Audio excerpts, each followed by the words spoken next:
하나님 말씀 함께 봅니다. 함께 보실 하나님 말씀은 신약 성경 누가복음 19장 45절에서 48절 말씀입니다.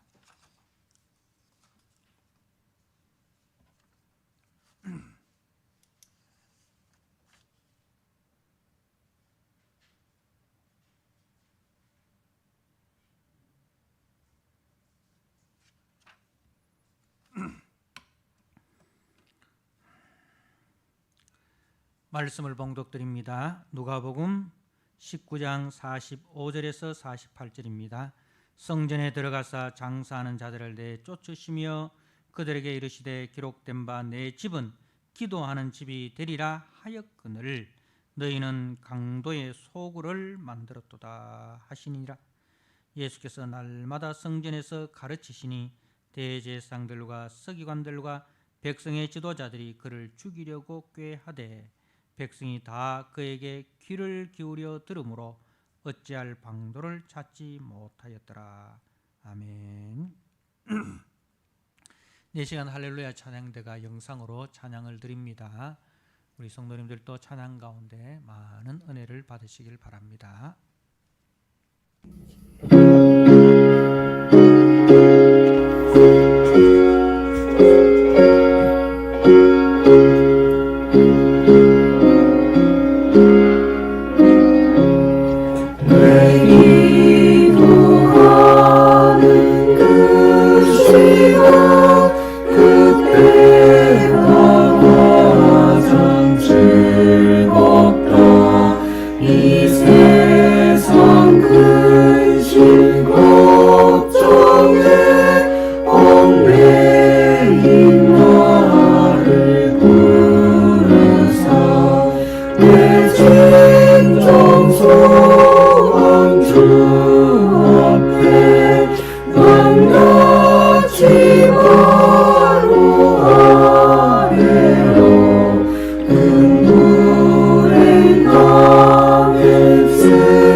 누가복음 19장 45절에서 48절 말씀 강도의 소굴과 기도하는 집이라는 제목으로 주신 말씀을 함께 나누고자 합니다.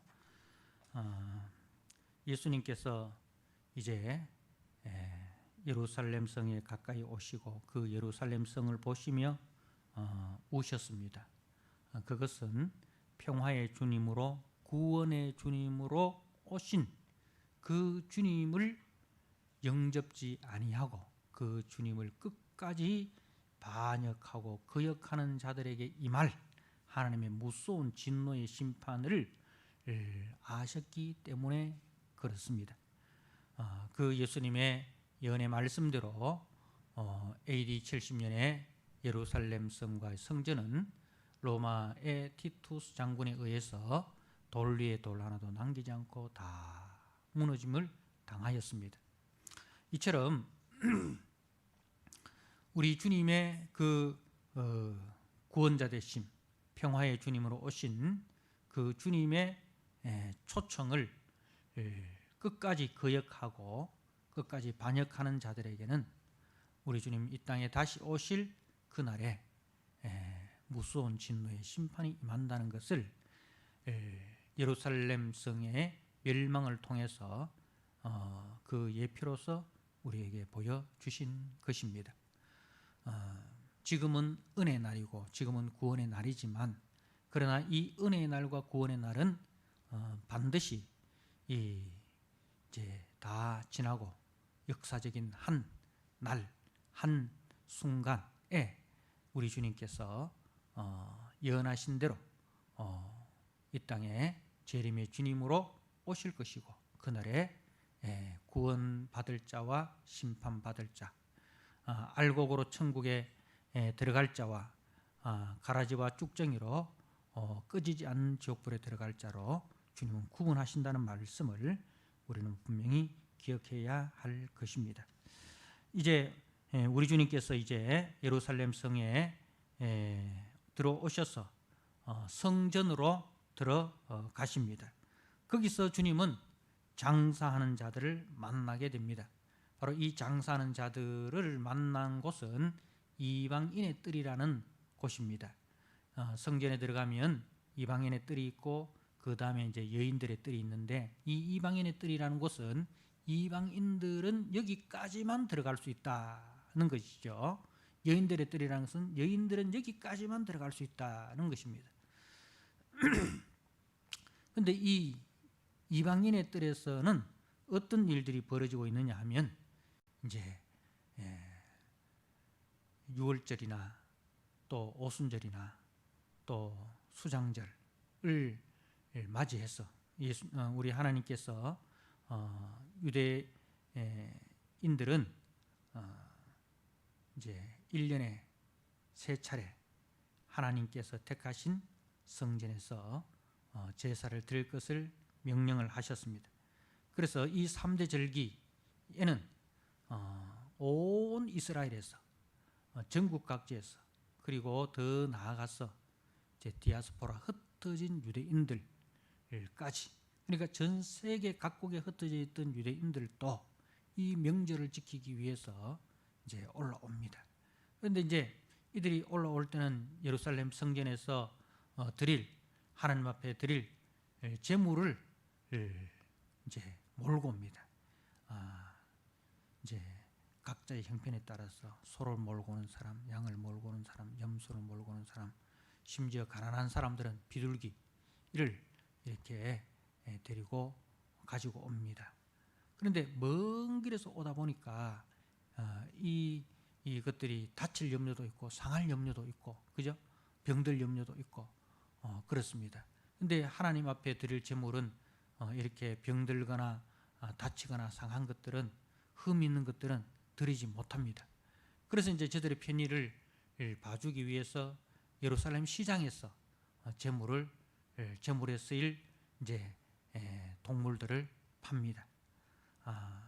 그런데 이제 이 대제사장들을 비롯해서 성전에서 기득권 자들이 이제 시장에서 들어오는 제물들은 다 불합격입니다. 제물에 합당한가 합당하지 않는가 그걸 검사하는 검역관이 있다가 시장표 제물들은 다 불합격. 그리고 이제 이 이방인의 뜰에서 파는 제물들은 다 합격. 그렇게 시켜주는 거예요. 왜냐하면 이방인의 뜰에서 장사하는 사람들은 다 대제사장을 비롯해서 성전의 기득권자들의 친인척들입니다. 그래서 이제 그들과 결탁을 해가지고 이제 거기서 그 번 돈을 저들에게 이제 상납을 하는 그런 구조입니다. 그래서 이제 이 제물값이 시장에서 사는 것보다 훨씬 비싸요. 훨씬 비쌉니다.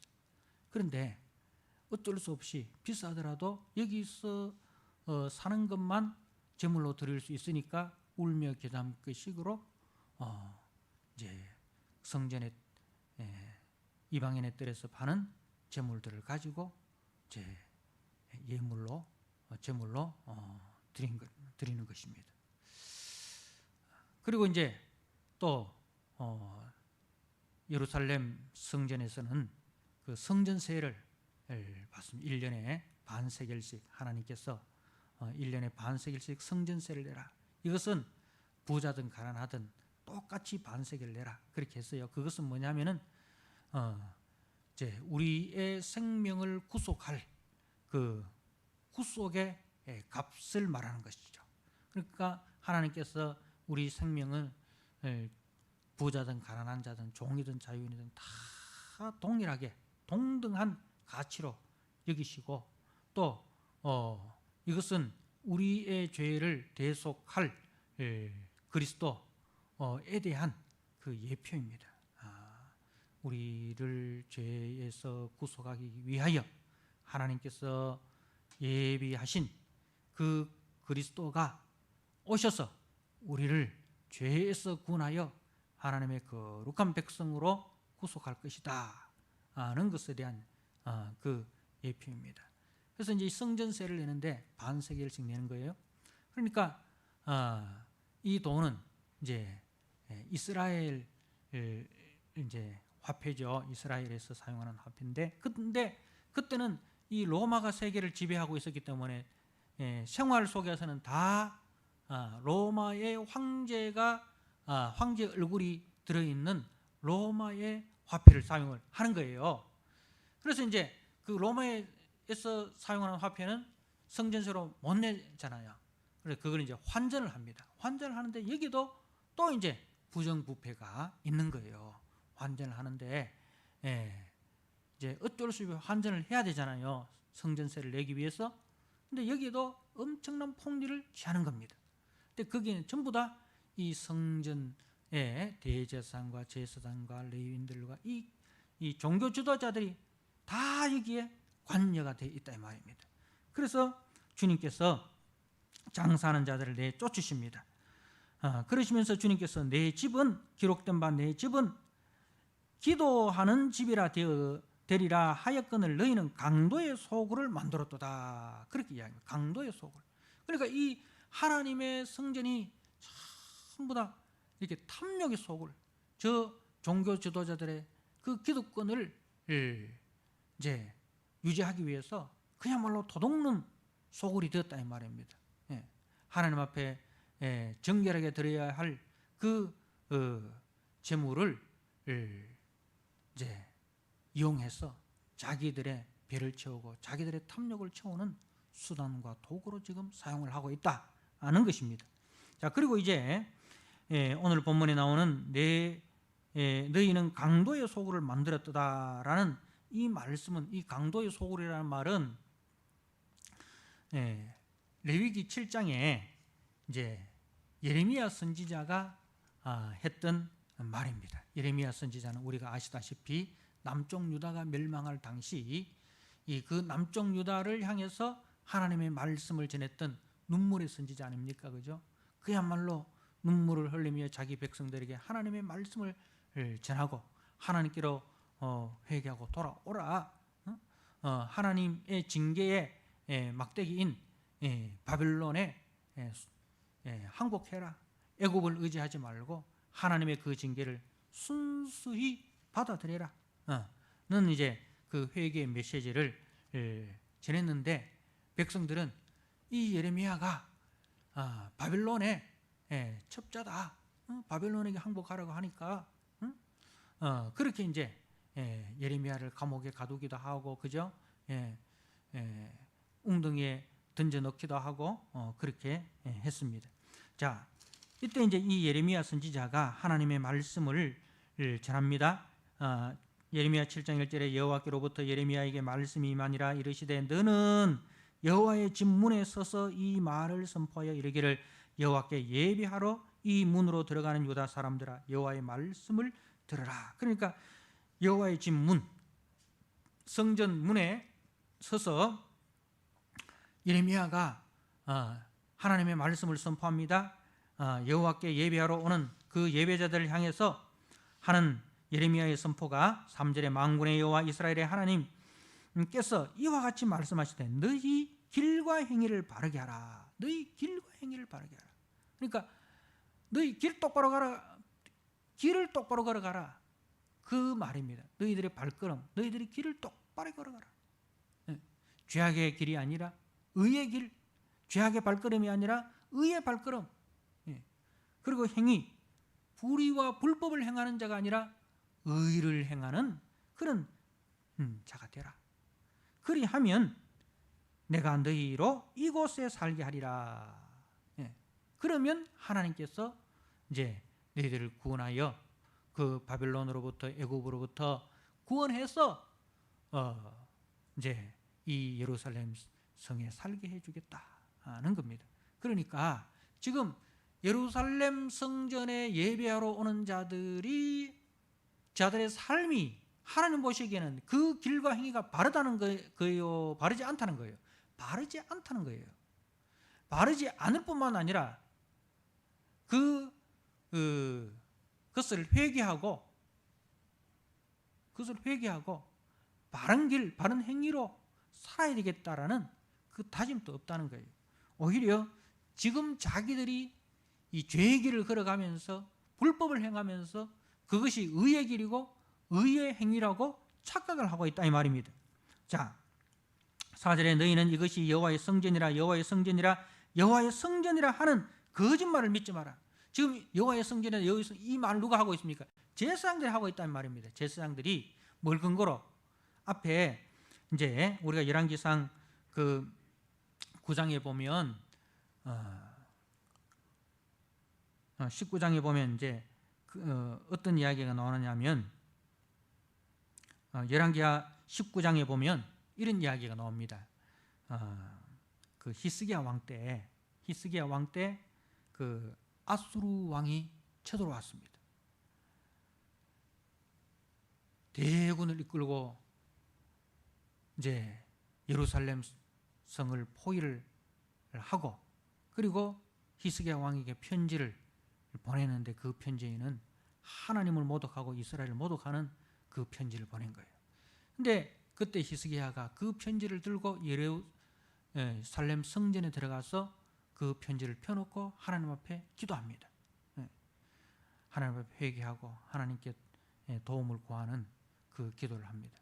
그래서 하나님께서 히스기야의 그 회개의 기도를 들으시고 하루 아침에 그 이제 아수르 군대 18만 5천 명이 그야말로 하늘의 천군 천사들에 의해서 18만 5천 명이 이제 죽임을 당하고 그 아수르는 그야말로 폐잔병이 되어서 이제 귀국을 하게 되는 이야기입니다. 그러니까 예루살렘 성전에서 기도하면 하나님께서 모든 문제를 다 해결해 준다. 그 아수르의 그 침입도, 그 대군도 예루살렘 성전에서 기도하니까 하나님이 다 들어주시더라 이거예요.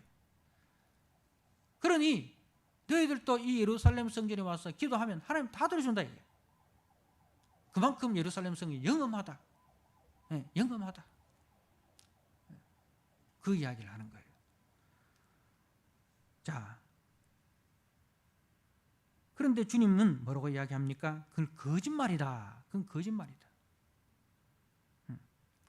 5절에 너희가 만일 길과 행위를 참으로 바르게 하여 이웃들 사이에 정의를 행하며 이방인과 고아와 과부를 압제하지 아니하며 무지한 자의 피를 이곳에서 흘리지 아니하며 다른 신들 뒤를 따라 화를 자초하지 아니하면 내가 너희를 이곳에 살게 하리니 곧 너희 조상에게 영원 무궁토록 준 땅이니라. 보라, 너희가 무익한 거짓말을 의존하는도다. 너희가 도둑질하며 살인하며 가늠하며 거짓 맹세하며 바알에게 분향하며 너희가 알지 못하는 다른 신들을 따르면서 내 이름으로 일컬음을 받는 이 집에 들어와서 내 앞에 서서 말하기를 우리가 구원을 얻었나이다 하느냐. 이는 이 모든 가증한 일을 행하려 함이로라. 내 이름으로 일컬음을 받는 이 집이 너희 눈에는 도둑의 소굴로 보이느냐.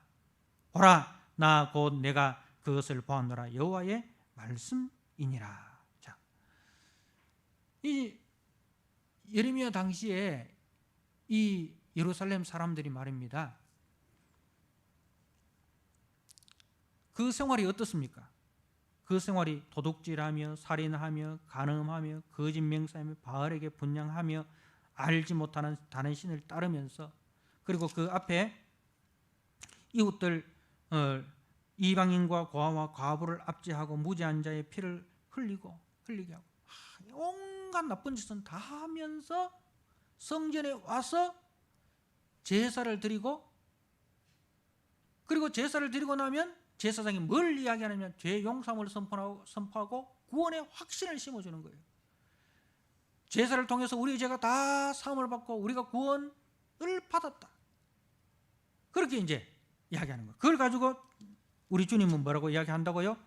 도둑의 소굴로, 하나님의 성전을 도둑의 소굴로 너희가 보이느냐. 도둑 소굴이, 여러분 도둑 소굴이 어떤 곳입니까? 도둑놈들이 도둑질 해가지고 도둑 소굴로 들어가잖아요. 옛날에 우리가 그 사극 예를 들어 보면 산적들 있잖아요. 산적들이 이제 산적들의 그 아지트가 심산유곡으로 들어가지 않습니까? 꼴짝꼴짝 비밀 통로를 해가지고 들어가서 광군들이 쳐들어올 수 없는 곳. 그런데 이제 딱 그 도둑의 소굴을 딱 만들어 놓잖아요. 그러면 밖에서 온갖 도둑질 다 해가지고 이제 그 도둑의 소굴, 그 아지트에 들어가서 거기서 이제 먹고 마시고 잔치하고 그죠? 그렇게 이제 즐기고, 그리고 에너지 재충전해가지고 에너지 재충전해가 다시 또 도둑질하러 나가잖아요. 그게 도둑의 소굴이라. 자, 그러면 하나님의 성전이 하는 역할이 뭐냐? 밖에서 온갖 죄 다 짓고 그 성전에 와서 제사 드리고 난 이후에 뭡니까? 안심하는 거예요. 아, 우리 죄 다 용서 받았다. 안심하는 거예요. 우리는 구원 받았다. 우리가 무슨 죄를 짓더라도 제사 지냈기 때문에, 예배 드렸기 때문에 우리 다 용서 받았다. 그래서 제사 드리고 난 이후에 다시 에너지 충만해가지고 그 에너지 충만해가지고 밖에 나가서 또 죄 짓는 거야. 그러니까 성전이 뭐가 되어버립니까? 도둑놈 양성소가 되는 거예요. 도둑놈을 위로해주고 도둑놈에게 재충전시켜줘서 다시 도둑질할 수 있도록 하나님의 성전이 그 역할을 지금 하고 있다는 거예요. 그래서 예레미야로 하여금 하나님께서 예루살렘 성전에 서서 이것은 여호와의 집이 아니다. 여호와의 집이 아니다. 여호와의 집이 아니다. 들어가지 마라. 막았으라는 거예요. 네. 오늘날로 말하면 교회 와서 우리가 예배드리고 교회 와서 헌금하고 교회 와서 봉사하면 하나님의 죄 용서 다 해주고 우리가 구원의 확신을 심어준다. 여러분 구원 받았습니까? 예, 구원 받았습니다. 예. 그래놓고는 또 세상 나가서 세상에서 세상 사람들하고 어울려 살면서 온갖 죄 또 다 짓는 거예요. 우리 주님이 어제나 오늘이나 영원토록 변함없듯이 우리도 어제나 오늘이나 영원토록 변함없던 거예요. 우리 주님은 의로 변함이 없는데 우리는 뿌리로 변함이 없는 거예요. 교회에 와서 목사님 우리한테 힘을 주는 메시지를 전해주세요. 죄를 지적하고 지옥 이야기하고 그런 이야기 하면 교회 부흥 안 됩니다. 요새가 어느 시대인데 그런 설교해가지고 부흥이 됩니까? 네, 긍정의 힘, 잘 된다, 잘한다, 복 받는다. 복을 이야기하시고 목사를 가르쳐요. 여러분, 성경이 이야기하는 걸 해야죠. 성도들이 듣고 싶은 이야기가 아니라 하나님이 하라는 말씀을 하고 그 말씀을 듣고 성도들의 영혼이 살고 성도들이 성도답게 되는 메시지를 전해야 되잖아요. 여러분, 병원 가가지고 의사한테 의사 선생님 뭐 검사 결과고 뭐고 그런 거 이야기하지 말고 괜찮다, 건강하다, 장수한다 그런 이야기만 해주세요. 여러분, 그렇게 말하는 환자가 있습니까? 네. 그렇게 말하는 환자가 있습니까? 그런데 교회에 와서는 왜 그 이야기를 하라고 하는 거예요? 교회는 영혼을 살리는, 영혼을 고치는 영혼의 병원 아닙니까? 그러면은 하나님의 눈으로 보고 하나님의 말씀으로 보고 우리가 어디가 병들었는지 어떻게 하면 그 병이 치료가 되는지 그 처방을 받아서 그 처방대로 순종을 해야 되는 거 아니겠습니까? 네. 교회가 부흥하면은 말씀 가운데 순종해서 부흥을 해야 되지 인간적인 방법으로 인간적인 수단으로 부흥을 하는 거는요 모래 위에 지은 집에 불과합니다. 그래서 교회에 와서 우리가 구원의 확신을 가지는 것은 그 구원의 확신은 어떻게 사용을 해야 되느냐면 나 같은 죄인을 구속하시기 위하여 구원하시기 위하여 우리 주님이 자신의 생명을 대속제물로 내어주셔서 우리를 구원하셨다. 그 구원의 은혜에 감격해서 이제 주 앞에 새 생명 얻은 몸 옛것은 지나가고 새 것이 되었다.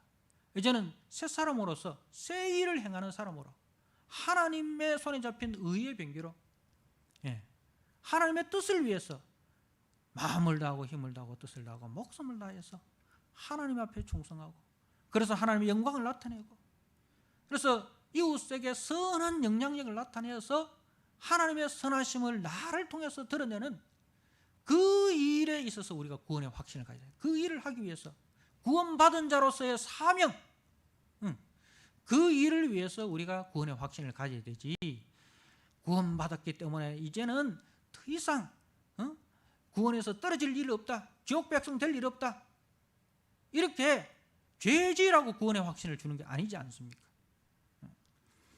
근데 지금 이 예레미야 시대는 이게 성전이 그리고 그 성전의 제사장들이 이 도덕의 소굴로 지금 만들고 있다는 거죠. 자기들의 배를 불리기 위해서. 그래서 예수님께서 이 도덕의 소굴이라는 그 말씀하신 것은 이런 역사적인 배경이 있습니다. 예레미야와 또 예수님 당시에 그런 상황을 통해서 이제 이 예루살렘 성전을 향해서 도덕의 소굴이다 그렇게 말씀을 하고 계십니다. 자, 그런데 주님은 그 도덕의 소굴에 오셔서 뭐라고 말씀하십니까? 요한복음 2장에 보면 우리 주님이 이 성전을 헐라 너희가 이 성전을 헐라 내가 사흘 동안에 일으키리라 이렇게 했어요. 요한복음 2장 19절에 무슨 이야기입니까? 이 성전을 헐라. 이런 성전을 주님께서 무너뜨리기 위해서 오셨다는 거죠. 이런 성전, 그러니까 이런 성전이 누구예요? 저와 여러분 아닙니까? 저와 여러분, 도덕의 소굴, 탐욕의 소굴로 살아가고 있는 이 죄인들을 위해서 주님이 자기 몸을 허시는 거예요. 자기 몸을 십자가에 내어주시는 거예요. 이 성전을 헐라. 그래서 이 성전은 두 가지 의미가 있습니다. 무너져야 할 성전, 그러니까 뭡니까? 우리 허물과 죄로 죽은 우리들. 그런데 이 무너져야 할 성전을 위해서 참 성전 대신 예수님께서 자기 몸을 내어주시는 거예요. 그래서 이 성전을 헐라는 것은 두 가지 의미가 있는 거예요. 그리고 내가 사흘 만에 일으키리라. 사흘 동안에 일으키리라. 예수님의 부활, 죄를 이기시고 생명으로 오셔서 그 생명을 우리에게 주시는 거예요. 그래서 이제 우리가 참 성전 되신 예수님으로 인해서 우리가 하나님이 거하시는 성전이 되는 것입니다. 이제 참 성전이 어디 있습니까? 참 성전은 저와 여러분이 참 성전이 된 것입니다. 주님은 어떤 건물에 거하시지 않습니다. 우리가 아무리 주님을 위해서 수십억 수백억을 들여서 화려하고 웅장한 건물을 짓고 거기에 예루살렘 대성전이라고 막 크게 써붙여놔도 거기에 하나님 계신 게 아닙니다. 성전은 건물이 아닙니다. 사도행전 17장 24절에 사도 바울이 아테네에서 전도할 때 이 이야기를 한 거예요. 만유의 주제 되신 그는 사람이 손으로 지은 곳에 거하지 아니하신다. 너가 믿는 그 우상들처럼 아테네에 온갖 신전들이 다 있지 않습니까? 그죠? 그 온갖 신전들이 얼마나 화려하고 웅장합니까? 근데 하나님은 너희들이 만드는 그런 화려하고 웅장한 건물에 있는 분이 아니다. 그리고 하나님은 무엇을 받음으로 주는 기브 앤 테이크 하시는 분이 아니다. 너희 우상들은 그렇잖아. 너희 우상들은 많이 바치면 많이 주고 적게 바치면 적게 주는 그런 신이잖아. 근데 우리 하나님은 생명을 주시는 분이고, 그죠? 우리에게 친히 생명을 주시는 분이고 만물을 주시는 분이시다. 우리 하나님은 주시는 분이다 이 말입니다. 우리에게 생명을 주시고 구원을 주시고 만물을 다 주시는 분이고, 우리 하나님은 먼저 받으시는 분이 아니고 먼저 주시는 분이다.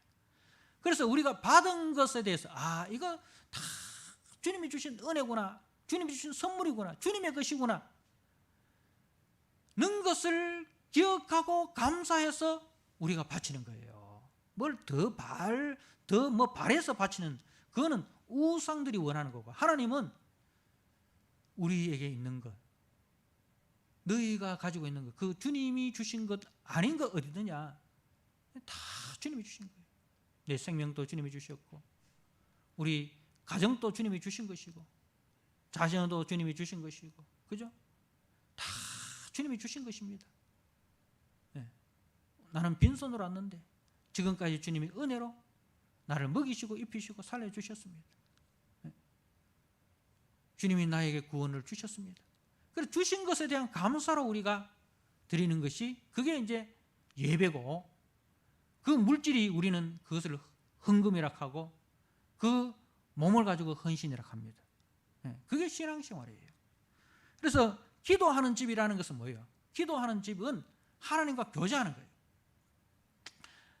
여러분, 최초의 성전이 어디입니까? 에덴 동산입니다. 에덴 동산. 에덴 동산은 하나님이 다 아담과 하와를 위해서 다 만드신 것이잖아요. 거기에 아담과 하와를 제사장으로 삼으시고, 그죠? 그리고 거기서 하나님과 아담과 하와가 교제를 하는 거예요. 하나님과의 사귐이 있는 거예요. 하나님을 사랑하고, 그리고 하나님이 주신 이웃, 아담은 하와, 하와는 아담을 서로 사랑하는 것, 내 이웃을 네 몸같이 사랑하는, 그것이 최초의 성전인 에덴 동산의 생활입니다. 그래서 하나님을 예배하고 이웃을 사랑하는 그 참된 성전이 에덴 동산인 거예요. 그런데 거기에 죄가 딱 들어옵니다. 죄가 들어오면서 성전문이 닫혀집니다. 성전문이 닫혀지고 아담과 하와는 그 성전에서 추방당합니다. 그죠? 그래서 하나님께서 죄가 들어옴으로써 이제 죄인이 된 아담과 하와를 그 성전에서 추방시켜버리고 성전 문을 닫아버립니다.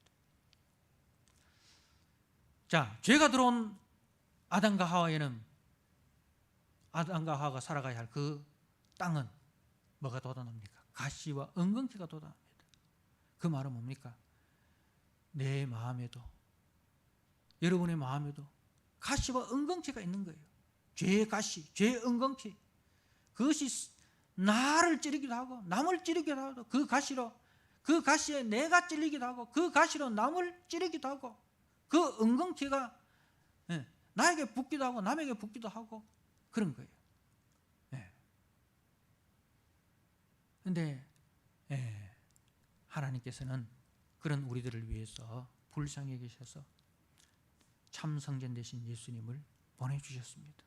그 예수님께서 아담에게 속한 우리들을 구속하시기 위하여 자기 몸을 대속제물로 내어주시고 이제 누구든지 그 안에 있으면 새로운 피조물이라 이전 것은 지나갔으니 보라 새 것이 되었도다. 그렇게 우리에게 선포해 주셨습니다. 예, 우리를 성도라 그렇게 주님이 선포해 주셨습니다. 여러분 고린도전서 2장 1절 말씀을 1장 2절 말씀을 한번 보시기 바랍니다. 하나님 우리 주님께서 어디에 거하시는지 고린도전서 1장 2절입니다. 고린도에 있는 하나님의 교회 곧 그리스도 예수 안에서 거룩하여지고 성도라 부르심을 받은 자들과 자 하나님의 교회 고린도에 있는 하나님의 교회가 누군지 보세요. 곧 그리스도 예수 안에서 거룩하여지고 성도라 부르심을 입은 자들이 곧 뭐라고요? 하나님의 교회다 이 말입니다. 성도가 교회라 이 말입니다. 성도가 하나님의 교회다. 성도가 하나님의 교회고 하나님의 성전이다 이 말이에요. 그래서 그러면 거룩하여지고 이 말은 신분적으로 거룩하여졌다는 말과 그리고 그 생활이 점점 거룩해져야 된다는 이 두 가지 과거와 현재를 이야기하고 과거 우리가 예수 믿음으로 하나님의 백성이 된 신분적으로 거룩해진 거예요. 네. 그 다음에 또 생활적으로도 점점 주님을 닮아가는 것 거룩하신 주님을 닮아가는 것 이 현재 진행 이 두 가지입니다. 그래서 그게 이제 성도라는 거죠. 자, 그리고 각 처에서 각처라는 것은 뭐예요? 교회뿐만 아닙니다. 각처란 말은 교회에서나 집에 가면 가정에서나 직장 가면 직장에서나 친구를 만나면 친구 관계 속에서나 이게 각처란 말입니다.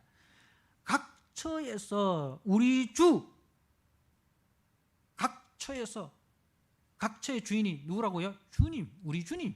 가정의 주인도 우리 주님이고 직장의 주인도 우리 주님이고 내가 가는 곳마다 늘 나의 주인은 우리 주님이다. 우리 주 곧 그들과 우리의 주 되신 예수 그리스도의 이름을 부르는 모든 자에게 우리는 각처에서 주님의 이름을 불러야 되는 거예요. 주님의 이름의 영광을 드러내는 거예요. 그 사람을 가지고 우리는 성도라 하고 그 사람을 가지고 하나님의 교회라 하고 하나님의 성전이라 한다 이 말입니다. 그래서 고린도전서 3장 16절 말씀을 보십시오. 너희는 하나님의 성전인 것과 너희가 하나님의 성전인 것과 하나님의 성령이 너희 안에 계시는 것을 알지 못하느냐. 하나님의 성령이 너희 안에 계시는 것을 알지 못하느냐. 누구든지 하나님의 성전을 더럽히면 하나님의 성전을 더럽힌다는 것은 우리 가운데 거하시는 성령의 인도하심을 받지 아니하고 성령을 거스려 살아가는 이게 뭐냐면 성전을 더럽히는 거예요. 우리 몸에 거하시는 하나님의 성령을 거스려 행동하는 그걸 가지고 성전을 더럽힌다는 거예요. 자, 그런 사람은 성전을 더럽히고 성령을 쫓아 행하지 않고 성령을 거역하는 사람은 하나님이 그 사람을 멸하시리라. 하나님의 성전은 거룩하니 너희도 그러하니라. 자, 그리고 5장 7절 말씀을 보십시오. 너희는 누룩 없는 자인데 이 말은 뭡니까? 누룩은 죄를 상징합니다. 죄가 누룩이 밀가루 속에 들어가면 밀가루 전체를 부풀게 하듯이 죄가 우리 속에 들어오면 우리 전체를 부풀게 하는 거예요. 그것처럼 너희는 누룩 없는 자니 어떻게 누룩 없는 자가 되었습니까? 예수님께서 우리 죄를 위해서 십자가에 자신의 몸을 대속 제물로 내어주셨어. 우리를 하나님의 자녀 삼으심으로 우리는 성도라 거룩한 성도라 부르심을 입은 누룩 없는 자가 되었다 이 말입니다. 신분적으로 누룩 없는 자인데 새 덩어리가 되기 위하여 그 예수님과 한 몸 되기 위하여 그죠? 그 그리스도의 그 거룩하심 그 새 덩어리에 우리가 함께 하기 위하여 묵은 누룩 내버리라. 묵은 누룩이라는 것은 뭐냐면 숨어있는 누룩 잘 보이지 않는 누룩 그리고 우리 속에 이미 화석화되어 있는 누룩 죄가 딱 껌딱지처럼 딱 들러붙어가지고 안 떨어지는 거예요. 여러분 우리가 냄비에 뭐 얹어놓고 이자 보고 한참 뒤에 가보면 어떻게 합니까? 냄비에 올려놓는 그 감자가 냄비하고 딱 들어붙어가지고 안 떨어지잖아요. 그래서 감자를 떼냈어요. 감자를 떼냈어요. 그 밑에 뭐가 있습니까? 감자에 그 막 누르붙어 가지고 거먹게 그릇하고 딱 한 몸이 되어버리잖아요. 이게 묵은 누룩이에요. 묵은 죄. 이건 어떻게 해야 돼요? 부풀어 놔야 돼요. 부풀어 놨다가 수세미로, 새 수세미로, 그냥 헝겊 수세미는 안 되고 새 수세미로 팍팍 문질러야 되잖아요. 그죠? 그래야 이제 이 묵은 누룩이 떨어져 나갑니다. 그러니까 우리가 이 어떤 죄에 대해서 우리가 이미 화석화돼 가지고 그게 그 죄하고 내하고 한 몸이 돼가 안 떨어지는 거라. 자, 그런데 이 묵은 누룩을 내버리라.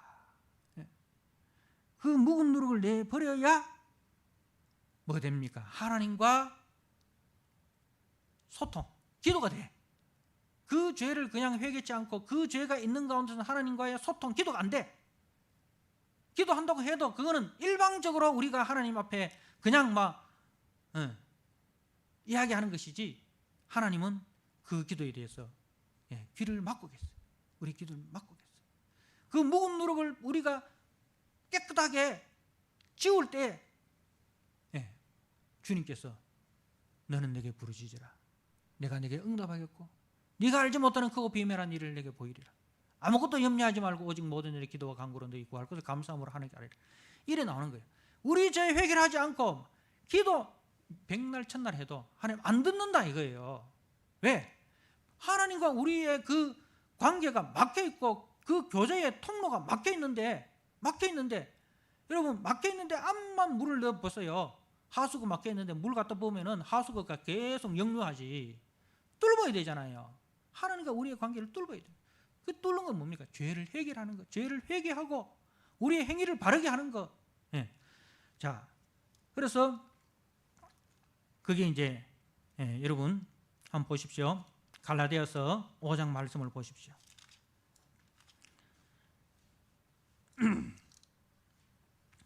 갈라디아서 5장 16절에 내가 이르노니 너희는 성령을 따라 행하라. 성령을 따라 행하라 했어요. 왜? 우리는 성령을 모신 집입니다. 그죠? 성령을 주인으로 모신 집입니다. 그렇기 때문에 우리는 성령을 따라 행해야 돼요. 자, 성령을 따라 행하면 육체의 욕심, 우리 탐심, 탐욕을, 죄의 욕심을 이루지 아니하리라. 육체의 소욕은 성령을 거스리고 성령은 육체를 거스리나니 이 둘이 서로 대적함으로 너희가 원하는 것을 못하게 하려 함이라. 너희가 만일 성령의 인도하신 바가 되면 율법 아래 있지 아니하리라. 육체의 일은, 자, 육체의 일이라는 것은 뭡니까? 성령을 거스리는 우리 죄의 본성은 이랬다 이 말입니다. 곧 음행, 더러운 것과 호색과 우상숭배, 주술, 원수 맺는 것, 분쟁, 시기, 분냄, 당짓는 것, 분열, 이단, 투기, 술취함, 방탕, 또 그와 같은 것들이라. 전에 너희에게 경계한 것 같이 경계하노니 이런 일을 하는 자들은 하나님 나라를 유업으로 받지 못할 것이요. 이런 일을 계속해서 행하는 자는 하나님 나라 유업을 받지 못한다. 하나님 나라 들어가지 못한다. 천국 백성 되지 못한다 이 말입니다. 오직 성령이 열매는 사랑과 희락과 화평과 오래 참음과 자비와 양성과 충성이라. 온유와 절제이니 이 같은 것을 금지할 법이 없느니라. 그리스도 예수의 사람들은 육체와 함께 그 정과 욕심을, 탐심을 십자가에 못 박아내니라. 만일 우리가 성령으로 살면 또한 성령으로 행할지니 헛된 영광을 구하여 서로 노엽게 하거나 서로 투기하지 말지니라. 여러분, 이게 묵은 누룩을 내버리는 거예요. 이게 기도하는 집이에요. 이게 하나님과 교제하고 하나님께 기도하는 생활이 바로 이런 생활이라는 거죠. 그런데 여러분, 이런 그 가시 엉겅퀴요, 이게 뿌리가 얼마나 깊은지, 그리고 이 잡초들이 얼마나 잘 자라는지, 여러분 농사를 지어보면 잡초를 1년에 몇 번 뽑아야 됩니까? 볼 때마다 뽑아야 됩니다. 아이고, 한 일주일 뒤에 가보지. 장마 지고 일주일 뒤에 가보세요. 밭이 어떻게 되겠습니까? 전부 다 잡초밭이 되고, 콩을 심었고 팥을 심어야 되고 콩과 팥은 안 보이고 전부 다 잡초만 보이는 거예요. 마찬가지로 우리 속에 묵은 누룩을 매일매일 뽑아내지 않으면, 매일매일 우리가 회개하고 매일매일 뽑아내고 매일매일 우리가 성령의 인도하심을 받지 않고 일주일 만에 한 번 교회 와서 예배 드리는 거, 그걸 신앙생활의 전부라고 생각하면요, 여러분 속에 있는 알곡이 자라는 것보다 여러분 속에 그 가시와 엉겅퀴 자라는 속도가 훨씬 더 빠릅니다. 훨씬 더 빠릅니다. 그래서 우리 주님께서 우리로 하여금 구원하신 것은 강도의 소굴이 아니라 기도하는 집으로 우리를 세우기 위해서 오셨다는 사실. 그래서 주님께서 예루살렘 성전에서 뭐 하십니까? 오늘 말씀에 40절 예수께서 날마다 성전에서 가르치시니, 날마다 가르치니, 이 말은 날마다 들어야 된다 이 말입니다. 날마다 가르치시니, 예수님께서 이 예루살렘 성전에서 날마다 하나님 나라 말씀을 가르치신 거예요. 성도가 살아가야 할 그 삶의 방향을 날마다 가르치십니다. 그런데 그것을 제사장과 서기관과 백성들의 지도자는 예수님을 죽이게 하기까지 시기하고 싫어하는 거예요. 그렇지만 예수님은 죽음을 무릅쓰고 이 말씀을 가르치는 거예요. 이 말씀은 우리가 죽음을 무릅쓰고 이 말씀을 들어야 된다는 거예요. 그래야 우리가 삽니다. 마지막으로 디도서 2장 14절 말씀을 제가 한번 읽고 마칩니다. 그가 우리를 대신하여 자신을 주심은 모든 불법에서 우리를 속량하시고 우리를 깨끗하게 하사 선한 일을 열심하는 자기 백성이 되게 하려 하심이라. 이 은혜와 이 축복과 이 영광이 저와 여러분들 가운데 충만하시기를 주님의 이름으로 축복합니다. 아멘. 하나님 아버지 감사합니다. 주님은 우리를 성전으로 세우셨는데 아버지, 주님이 다시 우리를 되돌아보니 우리가 강도의 소굴이 되었다고 주님 탄식하고 있지는 않으신지 다시 한번 말씀 앞에 우리 자신을 세워보게 하여 주옵소서. 하나님 아버지, 주님이 우리를 기도하는 집으로 세우셨습니다.